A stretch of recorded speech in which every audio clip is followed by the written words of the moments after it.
విద్యార్థులు మత్తు పదార్థాలకు బానిసలు కావద్దని డీఓ బొల్లారం భిక్షపతి సూచించారు. మత్తు పదార్థాల వల్ల కలిగే అనర్థాలను తెలుసుకొని వాటి పట్ల అప్రమత్తంగా ఉండాలని కోరారు. మత్తు పదార్థాల నిర్మూలనలో భాగంగా నల్గొండ నగరంలోని డైట్ ఆవరణలోని ప్రభుత్వ స్కూల్లో నిర్వహించిన అవగాహన కార్యక్రమానికి నల్గొండ జిల్లా విద్యాశాఖ అధికారి బొల్లారం భిక్షపతి ముఖ్య అతిథిగా హాజరై మాట్లాడారు.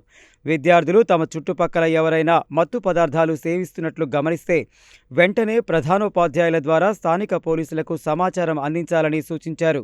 డ్రగ్స్ రహిత సమాజ స్థాపనకు కృషి చేయాలని పిలుపునిచ్చారు.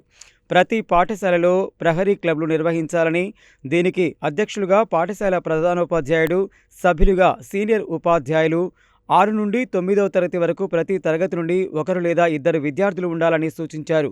నల్గొండ 2 టౌన్ ఎస్ఐ మానస మాట్లాడుతూ, మత్తు పదార్థాల వినియోగం అనేది తమ సమాన వయసు ఉన్న వారి ద్వారా అలవాటు అవుతుందని, ఒకసారి డ్రగ్స్ సేవించడం మొదలు పెడితే అనేక అనర్థాలకు దారితీస్తుందని, శారీరకంగా, మానసికంగా, సామాజికంగా అనేక సమస్యలు ఎదుర్కోవాల్సి వస్తుందని తెలిపారు. మత్తు పదార్థాలను తయారు చేసినా లేక రవాణా చేసినా లేదా విక్రయించినా 20 సంవత్సరాల వరకు జైలు శిక్ష లేదా జీవిత ఖైదు విధించడం జరుగుతుందని తెలిపారు.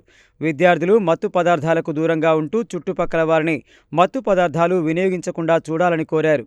ఈ కార్యక్రమంలో Samagra Shiksha quality coordinator Ramachandraiah, community mobilisation officer Ravinder, Aaruri Janaiah, Dasru Nayak తదితరులు పాల్గొన్నారు.